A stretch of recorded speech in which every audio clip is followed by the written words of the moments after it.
کہتے ہیں اللہ سنتا ہے، آپ مجھے بھی کہہ رہے ہوتے ہیں کہ آپ بھی سن رہے ہیں، آپ کو میں کہہ رہا ہوں آپ سن رہے ہیں، لیکن دونوں میں فرق کیا ہو؟ حالانکہ ظاہراً الفاظ برابر ہیں، الفاظ کے اندر کوئی فرق نہیں ہے، لیکن جب دیکھا جائے گا میری سننے کی طاقت کہاں تک ہوگی؟ زیادہ زیادہ مجھے باہر سے کوئی آواز دے گا تو میں سن لوں گا، زیادہ سے زیادہ یہی ہوگا نا، اور زیادہ سے زیادہ چھت پہ چڑھ کے میں آواز دوں گا تو دور تک کوئی اور شخص سن لے گا، کتنی کی آواز چلی جائے گی؟ یہ میری صفت ہے سننے کی اور عام لوگوں کی سننے کی، لیکن اللہ پاک خود فرماتا ہے کہ اگر کوئی غاروں میں چھپ کر بھی بولتا ہے نا، کمرے میں بیٹھ کر بھی بولتا ہے، حالانکہ اس کو کوئی سن نہیں رہا ہوتا اس کے کلام کو، لیکن اللہ پاک کی ذات اس کے الفاظ کو سن رہی ہوتی ہے۔ یہ دونوں کی صفات میں فرق ہو گیا۔ اب دیکھیں قرآن پاک میں، یہ تو میں نے عقلی طور پہ سمجھانے کی کوشش کی، لیکن آپ کو ایک مثال دے کر سمجھا دیتا ہوں قرآن پاک سے، تاکہ آج کے جمعے کے اندر وہ اگلے جمعے تک کئی سوالیہ باتیں پیدا نہ ہو جائیں، آپ پریشان ہو جائیں کہ یار یہ کیسی کیسی باتیں بیان کر دی گئیں اور ہمیں تو سمجھ نہیں آئی۔ یہاں پر دیکھیں جو شرک فی العبادت ہے نا، اس کے اندر کسی کو شک و شبہ نہیں ہے، شرک فی العبادت یعنی اللہ کے علاوہ ہم کسی کو آگے جھکتے نہیں، عبادت ہی نہیں کرتے، جو کرتا ہے اس کو غیر کافر کہتے ہیں، اس میں کوئی شک ہی نہیں۔ اور شرک فی ذات کے اندر بھی کوئی شک نہیں ہے، اللہ کی ذات جیسی کسی کی ذات ہے ہی نہیں۔ جو کہے گا اللہ کی اولاد، جو بت پرستی کرے گا، بت کے آگے جھکے گا، ہم ڈائریکٹ اس کو مشرک کہہ دیں گے۔ لیکن شرک فی صفات کے اندر کئی سوالیہ باتیں پیدا ہوتی ہیں۔ دیکھیں قرآن پاک، بڑی توجہ چاہوں گا آپ کی، اللہ پاک ہمیں سمجھ عطا فرمائے۔ قرآن پاک میں اللہ ارشاد فرماتا ہے کہ رؤوف اور رحیم میں ہوں۔ اللہ فرماتا ہے ان اللہ بالناس لرؤوف الرحیم، کہ اللہ لوگوں پر رؤوف بھی ہے اور رحیم بھی ہے۔ اللہ فرماتا ہے نا، ٹھیک سمجھ آ رہی ہے سب کو؟ یہ اللہ پاک نے فرما دیا، اور یہ کسی کتاب سے بات بیان نہیں ہوئی بلکہ کلام مجید سے نا، اللہ تو فرماتا ہے میں رؤوف اور رحیم کن پر؟ لوگوں کے اوپر۔ اب دیکھیں قرآن پاک ہی بیان فرماتا ہے لقد جاءکم رسول من انفسکم عزیز علیہ ما عنتم حریص علیکم بالمؤمنین رؤوف الرحیم۔ قرآن پاک بیان فرماتا ہے کیا؟ کس کے بارے میں؟ رسول کائنات صلی اللہ علیہ وسلم کے بارے میں۔ اللہ فرماتا ہے بے شک جو تمہارے پاس رسول آئے نا، وہ ایسے رسول ہیں کہ جن پر تمہارا مشقت میں پڑنا گران ہے۔ پھر کیا فرمایا؟ حریص علیکم بالمؤمنین رؤوف الرحیم، تمہاری بھلائی کے بہت زیادہ چاہنے والے، بہت زیادہ چاہنے والے ہیں۔ کیسے؟ بالمؤمنین رؤوف الرحیم، وہ تو مومنوں کے اوپر رؤوف بھی ہے اور رحیم بھی ہے۔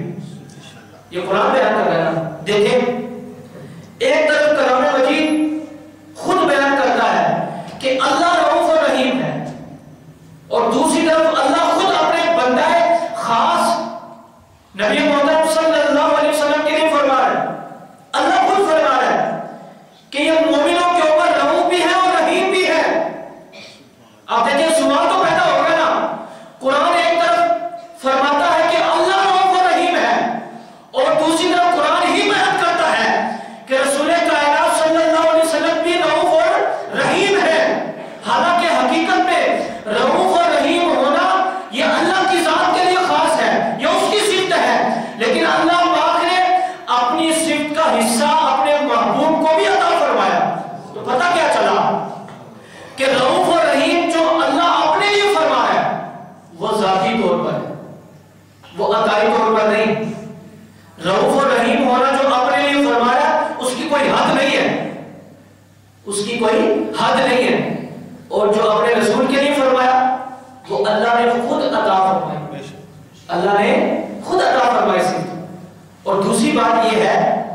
کہ اللہ نے عطا فرمائی، اللہ کی صفت کی کوئی حد نہیں ہے، لیکن رسول کائنات صلی اللہ علیہ وسلم کو جو رؤوف اور رحیم کی صفت عطا ہوئی، میری نظر حضور کی اس صفت کا ادراک نہیں کر سکتی کہ کہاں تک اس کی حد ہے۔ حضور کو جو اللہ پاک نے رؤوف اور رحیم بنایا، نہ میں اس کا ادراک کر سکتا ہوں، نہ آپ کر سکتے ہیں، نہ کوئی مولوی، نہ کوئی مفتی، نہ پوری دنیا مل کر، کیونکہ اللہ پاک نے اپنے محبوب کو اتنا عطا فرما دیا ہے۔ لیکن یاد رکھیے گا، اللہ کی ذات کے نزدیک تو اس کی کوئی نہ کوئی حد ہوگی نا، اللہ کی ذات کے نزدیک تو کوئی نہ کوئی حد ہوگی نا۔ تو فرق واضح ہو گیا کہ اللہ کی صفت ذاتی بھی ہے اور اس کی کوئی حد بھی نہیں ہے، اور جو اللہ پاک نے اپنے مخلوق کو صفات سے نوازا ہے، بالخصوص انبیاء علیہ السلام اور خاص الخاص نبی محترم صلی اللہ علیہ وسلم کو، وہ اللہ کی عطا سے بھی ہے، اور اللہ کے نزدیک، میں مخلوق کی بات نہیں کر رہا، اللہ کے نزدیک اس کی کوئی نہ کوئی حد ہوگی۔ تو بات واضح ہو گئی کہ اللہ کی صفت اور ہے اور مخلوق کی صفت اور ہے۔ انہی آیات بینات کے اندر آخر کے اندر ایک اور میں آپ کو مثال دے دیتا ہوں۔ سورہ بقرہ کی آخری آیت ہے، آخری الفاظ ہے، چونکہ موضوع تو یہ بڑا طویل ہے، انشاءاللہ آپ کو مزید باتیں بھی سنائیں گے اگلے جمعے۔ یہ قرآن پاک سے میں پڑھ کر اس لیے سنا رہا ہوں تاکہ قرآن پاک سے جب سامنے رکھا ہو تو بندہ پڑھتا ہے، ایک تو پڑھنے کا ثواب بھی ہے، دیکھنے کا بھی ثواب ہے، لیکن ساتھ ساتھ جو عقلی طور پر زیادہ بندہ جو نا وہ اچھا سمجھتا ہے، عقل زیادہ اس بات کو تسلیم کرتی ہے کہ قرآن بیان ہوا ہے۔ حالانکہ یہ آیات تو یاد ہی ہیں، تقریباً بزرگوں کو بھی یاد ہوتی ہیں۔ سورہ بقرہ کی آخری آیت ہے جس میں اللہ فرماتا ہے، ترغیب فرما رہا ہے، اے میرے بندوں میری بارگاہ میں یوں دعا مانگو، واعف عنا، ہمیں معاف کر دے۔ بڑے پیارے الفاظ ہیں، کبھی کبھی اگر آپ کو ٹائم ملے نا تو نماز کے اندر ان کو یاد کر کے پڑھا کریں، اکیلے نفل پڑھ کے، تو ان الفاظ کا بڑا مزہ ہے۔ واعف عنا، اے اللہ ہمیں معاف کر دے، واغفر لنا، اے اللہ ہماری بخشش فرما دے۔ یہ اللہ ترغیب فرما رہا ہے کہ میری بارگاہ میں یوں دعا مانگو، وارحمنا، اے اللہ ہم پر رحم فرما۔ تو یہ ترغیب۔ پھر کیا کہا، انت مولانا، اے اللہ تو ہمارا مولا ہے، تو ہمارا مولا ہے، فانصرنا علی القوم الکافرین، تو کافروں پر ہماری مدد فرما۔ دیکھیں اللہ فرماتا ہے انت مولانا، تم میری بارگاہ میں یوں کہو تو ہمارا مولا ہے، تو ہمارا مولا ہے۔ لیکن مجھے بتائیں، مسجد میں آپ آتے ہیں، نماز پڑھی، جو امام صاحب اگر ان سے سلام کرتے ہیں، آپ ان کو کہتے ہیں مولانا صاحب ٹھیک ہے، آپ طبیعت ٹھیک ہے آپ کی، کہتے ہیں نا، بولے تو صحیح کہتے ہیں نا، کہتے ہیں مولانا صاحب ٹھیک ہے۔ مولانا صاحب گلی سے گزر رہے ہوتے ہیں، آپ کہتے ہیں مولانا صاحب آؤ چائے پی لیں، 2 منٹ دے دیں دکان پہ ذرا چائے پی لیں گے، ہمیں خوشی ہوگی آپ ہمارے امام صاحب۔ مولانا صاحب کہتے ہیں جزاک اللہ، آپ کی مہربانی۔ مولانا صاحب کے بازار سے گزر رہے ہوتے ہیں، آپ دور سے سلام کرتے ہیں، ہمارے بھائی صاحب جا رہے امام صاحب جانے، مولانا صاحب السلام علیکم ورحمۃ اللہ، سلام کرتے ہیں آپ۔ مجھے بتائیں، قرآن تو کہتا ہے مولا اللہ ہے، مولانا اللہ ہے، قرآن خود فرما رہا ہے نا کہ انت مولانا، تم میری بارگاہ میں آ کے یوں دعا مانگو کہ اللہ ہمیں معاف کر دے، ہم پر رحم کر، ہم پر بخشش، ہماری بخشش فرما، مغفرت فرما، تو ہمارا مولانا ہے۔ لیکن ہر نماز کے بعد گلی سے گزرتے ہوئے، بازار سے گزرتے ہوئے، آپ اپنے مولوی صاحب کو مولانا کہہ رہے ہوتے ہیں، مولانا صاحب، مولانا صاحب۔ مجھے بتائیں شرک ہوتا ہے کہ نہیں ہے؟ کہ شرک نہیں ہے، شرک کیوں کرا؟